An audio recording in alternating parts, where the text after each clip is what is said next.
Hi friends, welcome back to my channel. இன்றைக்கி வந்து என்ன சமையல் அப்படின்னு பார்க்கலாமா வாங்க. இன்றைக்கி வந்து எங்கள் வீட்டில் மாவு இருக்குது, இருந்தாலும் சரி ஓகே, நான் ஒரு நாளைக்கு ஒரு டிஷ் இல்லையா. டொமேட்டோவா சொல்கிறாங்க, கேட்டுக்கோங்க. இன்றைக்கி என்ன செய்ய போகிறீங்க பார்த்தா உங்கள் வீட்டில்?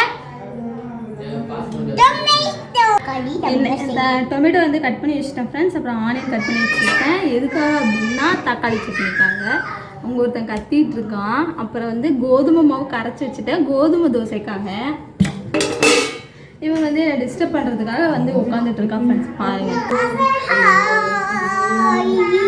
ஆன் பண்ணி அடுப்பை ஆன் பண்ணிக்கோங்க.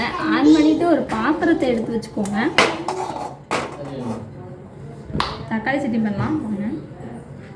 எப்படி பண்ணுறதுன்னு உங்களுக்கு சொல்லித்தரேன் என்னோட ஸ்டைல். பண்ணலாமா? எண்ணெயை ஊற்றியாச்சு ஃப்ரெண்ட்ஸ். அப்புறம் வந்து தெரிக்குது.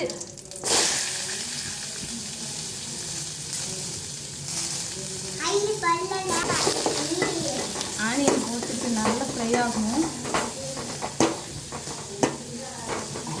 என்ன பண்ணான்னு பாருங்க, ஊற்றி பார்க்குறான். இது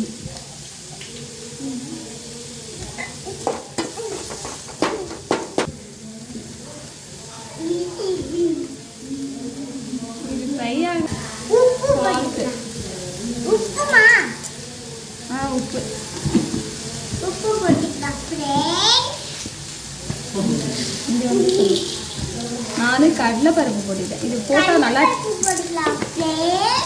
போட்டால் டேஸ்டாக இருக்கும். மூணு போட்டுக்கிட்டேன் கொஞ்சம் காரம் கம்மியாக இருக்கும். ஸோ அதான் மூணு போட்டுக்கிட்டேன்.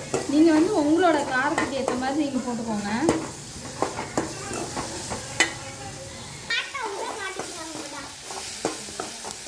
பிடிக்கணும். மகிழ வராமல் சப்ஸ்கிரைப் பண்ணுங்கள்.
இங்கே பாருனதுக்கப்புறம் சட்னி ரெடி ஆச்சுங்க. பார்த்து சட்னி ரெடி ஆச்சு. இதுவும் ஒரு பக்கம் பாருங்க. தம்பி பாட்டும் மாறனோட வெர்ஷன் பாருங்க. மாறன் அப்புறம் சட்னி நல்லா ஆற வச்சுட்டு அதை நல்லா மிக்ஸி ஜாரில் போட்டு நல்லா அரைச்சாச்சு. பட்டு வந்து ஒரு சைடு வந்து தொல்லை பண்ணிட்டு இருந்தோம். அதுக்கப்புறம் வந்துட்டு நாங்கள் சட்னி அரைச்சி அதை ஒரு பவுலில் ட்ரான்ஸ்ஃபர் பண்ணிவிட்டு தாளிக்க ரெடி பண்ணிட்டேன். தாளிக்க ஸ்டார்ட் பண்ணிட்டேன். இவங்க ரெண்டு பேருமே இப்படி தான் ஃப்ரெண்ட்ஸ் நடுவில் வந்து டிஸ்டர்ப் பண்ணிகிட்டே இருப்பாங்க. உங்கள் வீட்டில் உங்கள் குட்டீஸ் அப்படி தான் டிஸ்டர்ப் பண்ணுவாங்க. அவங்க நெட்டி பிடிச்சிட்டு உங்கள் பின்னாடியே சுற்றுவாங்களான்னு மறக்காமல் எனக்கு கமெண்ட் பண்ணுங்கள். சட்டியை எண்ணெய் கடுகு உளுத்தம் பருப்பு போட்டு நல்லா தாளிச்சிட்டு கருவேப்பிலை போட்டு நல்லா தாளிச்சிட்டு அதை கொட்டியாச்சு. சிம்பிளான ரெசிபி தான் ஃப்ரெண்ட்ஸ். நீங்களும் ட்ரை பண்ணி பாருங்கள். உங்கள் வீட்டில் உங்கள் குட்டீஸ் உங்களை எப்படி தான் தொல்லை பண்ணுவாங்களோ, உங்கள் கூட சமையலுக்கு ஹெல்ப் பண்ணுவாங்களா அப்படின்னு சொல்லிட்டு எனக்கு மறக்காமல் சொல்லுங்கள்.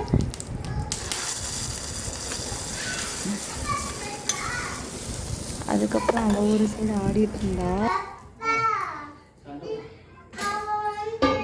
இப்போ நான் வந்து மாவு வந்து ரெடி ஆயிடுச்சா, கோதுமை தோசை ஊற்றலான்னு சொல்லிட்டு கோதுமை தோசை பண்ணலாம். தோசை செய்வது எப்படி? அடுப்பை ஆன் அதுக்கப்புறம் ஒரு தோசையாக சுட ஆரம்பித்தேன் ஃப்ரெண்ட்ஸ். தோசை சுடுறது, ஆனால் தோசை யாராவது உட்காந்து நீங்கள் ஒரு தோசையை ரசித்து சூடு ஆற சாப்பிட்ருக்கீங்களான்னு சொல்லிட்டு எனக்கு கமெண்ட் பண்ணுங்கள். நம்ம கேர்ள்ஸ் எல்லாருமே குழந்தைங்க சாப்பிட்டா போதும், ஹஸ்பண்ட் சாப்பிட்டா போதும் அப்படின்னு சொல்லிட்டு நம்ம தான் நம்ம அவங்களுக்கு தான் ஊற்றி கொடுத்துருக்கோம். நம்ம